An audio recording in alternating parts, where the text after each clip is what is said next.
money, and I got an approach, it was okay. Mm-hmm.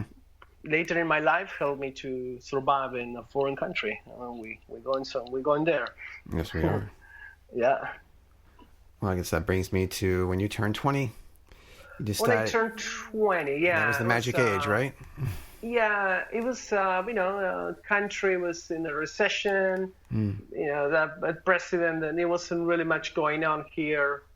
So I just, it's like, I need to get out of here, I'm ready. So I left for England. Why England? Why England of all countries? Actually, it was France first, because they got a thing, when you are for music, they got like free education kind of thing. My French was bad, so I tried France, and then England was my kind of dream, like music, this image, especially in Argentina. Back that time, we always dream about like, wow, England.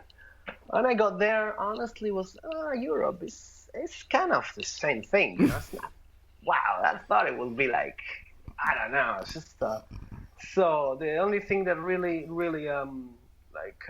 moved me on, like kind of surprised me, was the different cultures and people. For example, I never seen a black man in my life in Buenos Aires. I never talked to them. It was only in the movies. So when I got this, like black girls were, oh, Jesus, beautiful, they're gorgeous. And these guys, they're like, I felt like, wow. And like Asian culture too, the way they eat with chocolate, we didn't have that back then. So that was like, wow, I'm curious about all the different cultures. But no, actually the country in itself, it was about people that I got really into it when I was traveling. Yeah.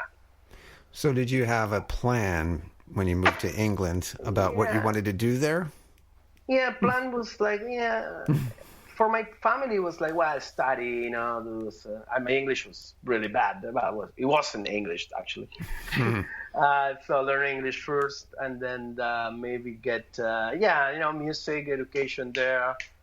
But, quickly I thought, we'll see what it take me. Where did it take you? Well, it took me to a beautiful girl, actually. Which is a Japanese girl, a bit older than me. And I was like, wow, this the way we communicated was like in another way, no language, and she was so different. And I kind of like, wow, it's like, even I liked the girl though, but it was different. Everything was different, like a learning experience in 100%.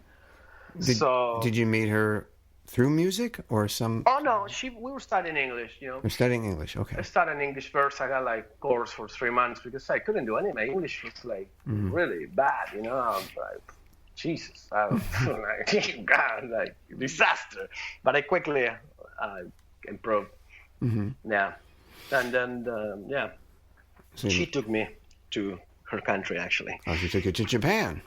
Yeah, because she had to go back, and then she said, why don't you come for 1 month? I got a holiday. She's going to start. She was 24, finished university, just started working. In Japan, it's like that. After university, take a trip, and then boom, like forget about life kind of thing. So she got this month off, so she said, why don't you come? I was like, oh, yeah. And I also have another Japanese friends. My best friends there were like Japanese. And Morimichi-san. And then I went, and it was magic, man. When the time, it was like unbelievable. Yeah. So this was 2001, and you went, did you go straight to Tokyo? Yeah, it was summer 2001. And straight to Tokyo. She couldn't pick me up at the airport. She gave me all these instructions. Oh, boy. Very Japanese, great. Like, oh, my goodness. Even my Japanese was zero, bad words back then. So at the minute I got there, I was like, wow, this is really, it's not a different country, it's a different world. This is what I wanted. I wanted to just start from zero again. No language, no like... and I love it since just the second I got there. It's just why? What is it about Japan? that Everything appeals was to you? different, but and I wasn't really fan of manga, anime, and all these things. I'm not like I like the Chinese, the culture and stuff, but it was all new. From everything was new, completely. And the way you talk, the way when you go to a shop, the way they talk to you. I mean, everything. And this girl was very supportive, which has really helped there. When you got also this person who kind of like, okay, now you can do this. You save here in a way. And I feel great. That was funny. That was funny times. The first time I got there when I was during that month, it was fantastic. Big table. She was from Nara, which is one of the oldest town in Japan near Tokyo, but it's a beautiful place. And the father was like fantastic, drinking. We're going karaoke now, and no communication. She translated, and they treat me like a prince. They treat me like a real prince. And that was the first time. I met him 3 times, so it was actually very different each time I went. But you stayed with her.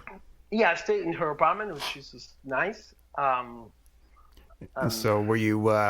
So you're in Japan. So is there any artistic, creative juices flowing while you're there? Do you want to get into music? When I was there, I brought my guitar, I think, but like nothing, no approach into anything. Just just walk around, and then when my mom had run out, I have to go back to England, and I took a trip actually with my other Japanese friend. We took a trip around Europe. That was incredible. He set it up too. It was incredibly. And then he convinced me that you gotta go to Japan. You gotta go to Japan. I help you. He just brainwash kind of thing, positive one. And then I said, wow, you know what? Shit, I'm going. Fuck, now just get a school visa. I don't know. Back then I didn't have the Italian passport. Somebody was okay with the Argentinian. All this kind. She set up a school for me, very cheap. She helped me, a little bit financial with food. I didn't actually spend so much money, so it was good. Then I got into school kind of thing, but one day I tell you a story. Mm-hmm. One day I got home and I found her with her boss, like literally like doing it. Oh, Jesus! And my words just like never happened. I was really young. I still believe in love, It was incredible, like the feeling I got. I'm alone now. I'm alone. So what do you do? When I took my stuff, I talked to the school people. They found me like a university dormitory, which was like a room, like just two square meter room. So and I started to pay for that room. It was like, wow, now I'm alone here, but I feel released in a way. It's like, wow, now I'm alone here. Now it's the real deal. If you can do it, that's real. So I forgot about her, and my life really started to roll. I work as a waitress in a French cafe. They really, it's what I learned Japanese, basically. They really incredibly patient and kind. And I have to work though, so Japanese way, and I learn. It's what I learned. It's funny to hear an Argentinian working in a French restaurant and having to speak Japanese. Yeah, but they don't know what is Argentinian, so they think European. You could be French, Italian, whatever. This is foreigner, a gaijin. So gaijin, and for a strange country, and they were incredible, really supporting, like.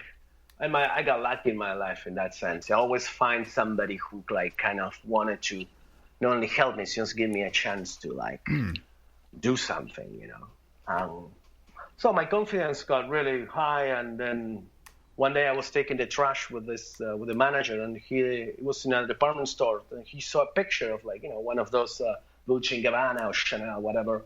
There's a guy there that looks like me, and the guy said, well, this guy looks like you. Why don't you just try it, holding the trash. So you could do that. And then the next day I look it up, agencies, modeling, acting. And the next day I went to the agency, and boom, they love me. So like, we're going to give you work here.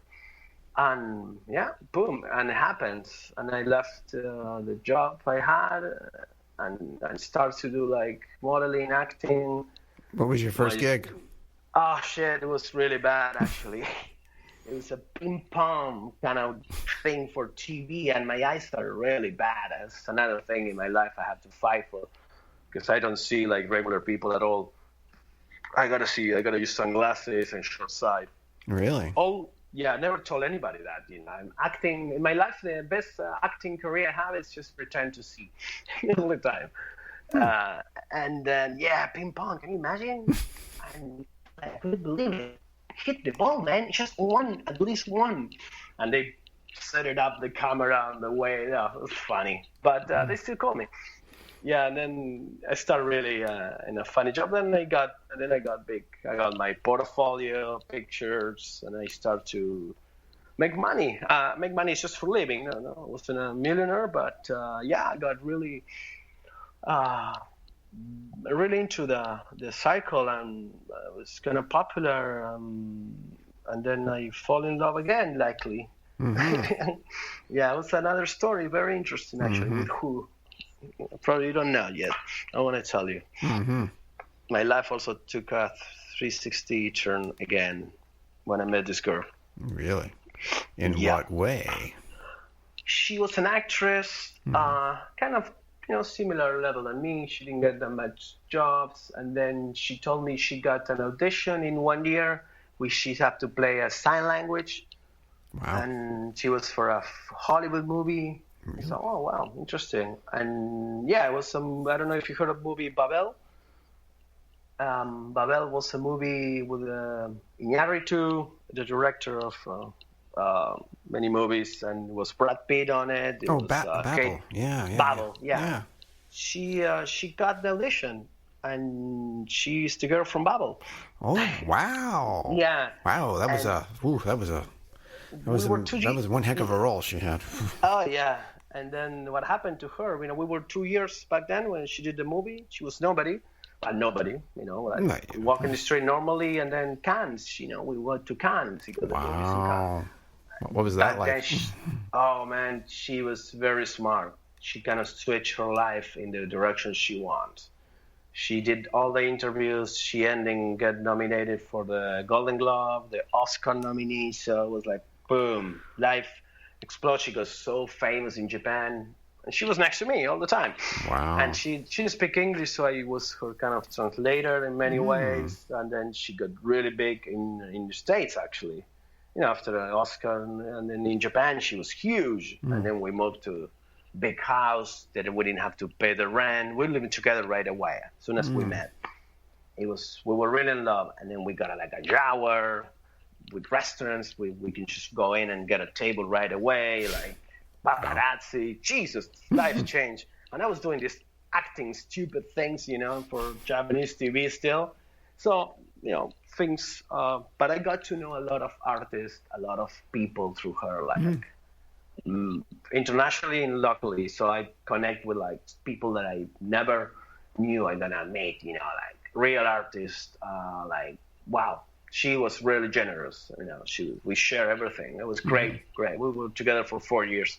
And, naturally she got to continue her career. She ended with Spike Jonze. She took a good turn. Good for her. So that was an interesting chapter. My friends couldn't believe, now you like dating the most famous actress in Japan. Wow, man. Yeah, but she was very natural. Great time we had. Yeah. So another interesting chapter in Japan. Yeah. Actually. Really. Yeah. Very interesting. Yeah.